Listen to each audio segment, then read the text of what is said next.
Assalamualaikum warahmatullahi wabarakatuh. Baik, di sini saya akan menjelaskan tentang data kualitatif, yaitu hasil wawancara saya beserta teman saya yang bertema beras. Beras adalah biji-bijian yang berasal dari tanaman padi Oryza sativa dan merupakan makanan pokok bagi sebagian besar penduduk dunia, terutama di Asia. Dalam wawancara, Bapak Ahmad Syaiful menjelaskan bahwa kebijakan penetapan harga maksimum beras oleh pemerintah menyebabkan produsen beras kesulitan mencapai margin keuntungan yang diharapkan. Ketika harga maksimum ditetapkan, biaya operasional kami tetap tinggi, seperti biaya pengelolaan dan distribusi. Akibatnya, banyak produsen memilih menahan stok sambil menunggu waktu yang lebih menguntungkan. Menurutnya, kebijakan tersebut kurang mempertimbangkan dinamika pasar dan biaya produksi. Nah, kesimpulannya, hasil wawancara dan observasi menunjukkan bahwa kebijakan harga maksimum beras mempengaruhi semua aspek rantaian pasokan, dari produsen hingga konsumen. Penimbunan stok terjadi akibat insentif ekonomi yang menurun, sementara pelepasan stok setelah kebijakan dicabut menciptakan lonjakan harga. Nah, observasi mendukung wawancara menunjukkan bahwa stabilitas pasar masih menjadi tantangan utama, terutama dalam mendistribusikan barang secara merata. Sekian dari saya. Selanjutnya di sini saya akan menjelaskan tentang data kuantitatif, di mana yaitu berisi tentang permintaan, penawaran, dan equilibrium. Nah, permintaan itu ada angka 11 dan 200, yaitu P1 dan Q1, di mana itu bisa didapatkan dari harga awal dan banyaknya permintaan konsumen pas harga awal, dan 10 dan 220 yaitu P2 dan Q2 yang dihasilkan dari harga setelah kebijakan pemerintah dan permintaan konsumen setelah kebijakan pemerintah. Lalu dimasukkan ke dalam caranya dan angka-angka yang sesuai sudah dengan datanya hingga menemukan titik akhir, yaitu KID sama dengan min 20P plus 420.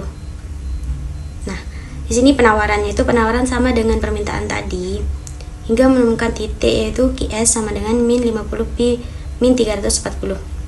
Nah, yang terakhir itu ada equilibrium, di mana equilibrium ini QD dan QS disatukan hingga menemukan kuantitas keseimbangan dari QD dan QS, yaitu 926. Jadi P-nya sama dengan min 26,3 dan Q-nya 926. Sekian dari saya.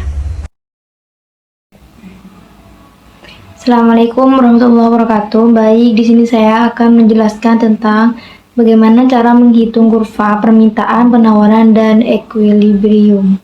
Cara menghitung kurva permintaan yaitu harus memasukkan hasil QD. Jika P sama dengan 0 dan Q sama dengan 0, maka QD sama dengan min 20P plus 420. QD sama dengan min 20 dikali 0 plus 420. QD sama dengan 420. Nah, jika Q sama dengan 0, QD sama dengan min 20P plus 420. Min 20P sama dengan 420, P sama dengan 420 dibagi 20. P sama dengan min 21. Jadi kurva bergerak dari kiri atas ke kanan bawah.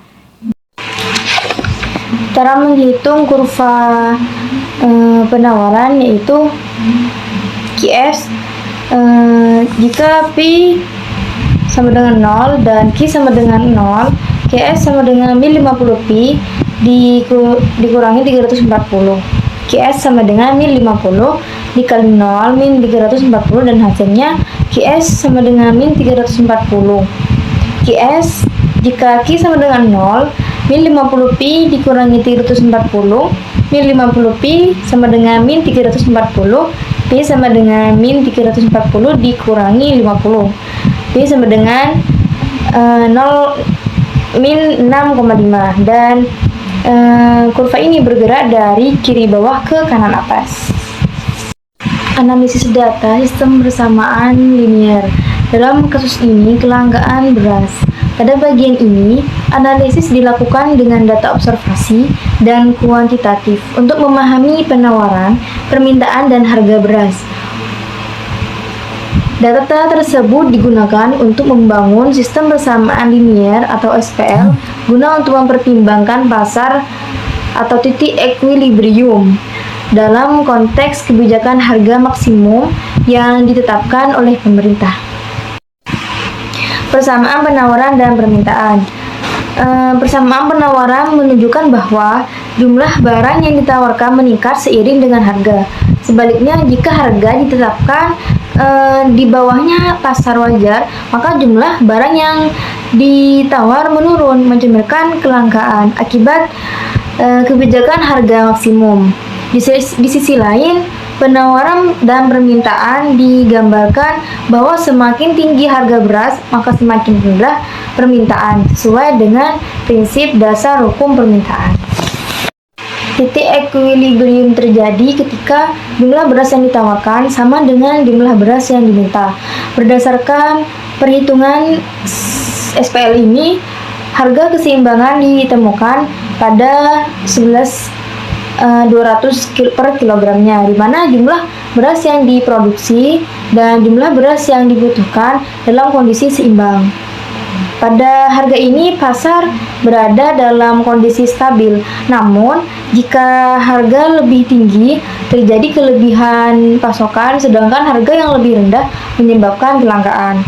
Ketidakseimbangan ini menunjukkan dampak kebijakan harga maksimum terhadap pasar beras dan pentingnya mempertimbangkan keseimbangan pasar dalam menentukan kebijakan harga untuk menghindari masalah kelangkaan atau surplus yang. Baik, selanjutnya saya akan menjelaskan poin ketiga, yaitu dampak kebijakan harga maksimum pada penawaran dan permintaan. Salah satu faktor yang mempengaruhi dinamika pasar beras adalah kebijakan pemerintah dalam menetapkan harga maksimum. Sebelum kebijakan ini diterapkan, harga beras di pasar adalah 11.000 per kilonya, dan penawaran beras mencapai 210 ton. Namun, ketika kebijakan harga maksimum diterapkan, harga turun menjadi 10.000 per kilo dan penawaran beras turun menjadi 160 ton. Sementara permintaan meningkat menjadi 220 ton. Sedangkan analisis kelangkaan pasokan, yaitu yang pertama, pada harga yang lebih rendah akibat kebijakan harga maksimum, meskipun permintaan meningkat, produsen dan pengepul beras tidak tertarik untuk memasok beras dalam jumlah yang cukup karena harga yang ditawarkan tidak menguntungkan. Hal ini yang menyebabkan kelangkaan beras di pasar, di mana jumlah permintaan melebihi penawaran.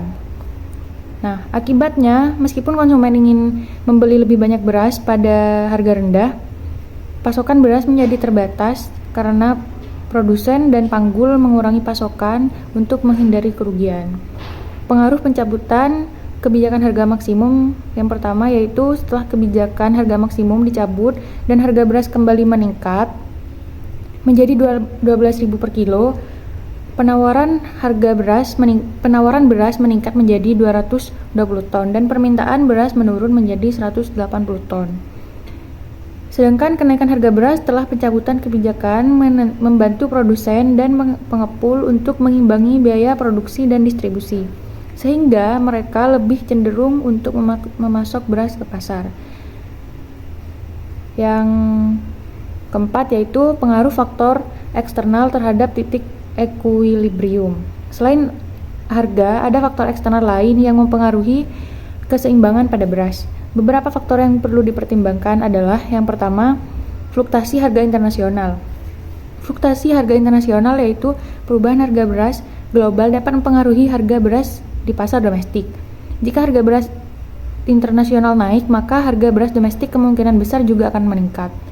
Yang kedua, musim panen. Saat musim panen tiba, pasokan beras akan meningkat yang dapat menurunkan harga. Sebaliknya, saat terjadi gagal panen atau kekeringan, pasokan beras akan menurun dan menyebabkan harga beras melonjak atau naik. Yang terakhir yaitu bencana alam. Bencana alam seperti banjir atau longsor dapat menghancurkan infrastruktur distribusi dan mempengaruhi kapasitas produksi beras yang dapat menyebabkan kelangkaan atau lonjakan harga. Nah, faktor-faktor eksternal ini dapat dimodelkan dalam sistem persamaan linear dengan menambahkan variabel baru yang mencerminkan perubahan kondisi tersebut. Sebagai contoh, fluktuasi harga internasional dapat dimasukkan ke dalam koefisien harga dalam persamaan dan penawaran dan permintaan. Atau bencana alam dapat mempengaruhi konstanta dalam persamaan penawaran. Nah, yang kelima yaitu keterbatasan model SPL dalam kasus ini. Meskipun model sistem persamaan linier atau SPL memberikan gambaran yang cukup baik tentang hubungan antara harga, penawaran dan permintaan beras, ada beberapa keterbatasan yang perlu diperhatikan. Nah, yang pertama yaitu asumsi yang terlalu sederhana. Model ini mengasumsikan hubungan linier antara harga dan jumlah barang yang ditawarkan atau diminta, padahal hubungan ini mungkin lebih kompleks dalam kenyataan, terutama ketika faktor eksternal seperti kebijakan pemerintah atau bencana alam mempengaruhi pasar. Nah, yang kedua yaitu ketidakpastian pasar. SPL tidak dapat sepenuhnya mengakomodasi ketidakpastian pasar seperti perubahan tiba-tiba dalam perilaku konsumen atau perubahan kebijakan pemerintah yang mendalam. Nah, yang terakhir yaitu perubahan kebijakan jangka panjang. Kebijakan harga maksimum atau intervensi lainnya dalam memiliki dampak jangka panjang yang tidak dapat sepenuhnya diprediksi oleh model SPL yang bersifat statis. Nah, untuk mengatasi keterbatasan ini, model SPL dapat diperluas dengan menambahkan variabel dan persamaan yang mencakup faktor eksternal dengan menggunakan pendekatan ekonomi yang lebih kompleks seperti model dinamis atau analisis regresi. Terima kasih. La sigo enamorando, regalando, todo te comprando. Lo usted mamita quiere. Ahora nos estamos alejando, no te estoy viendo, los días volando. Esta sola tú prefieres.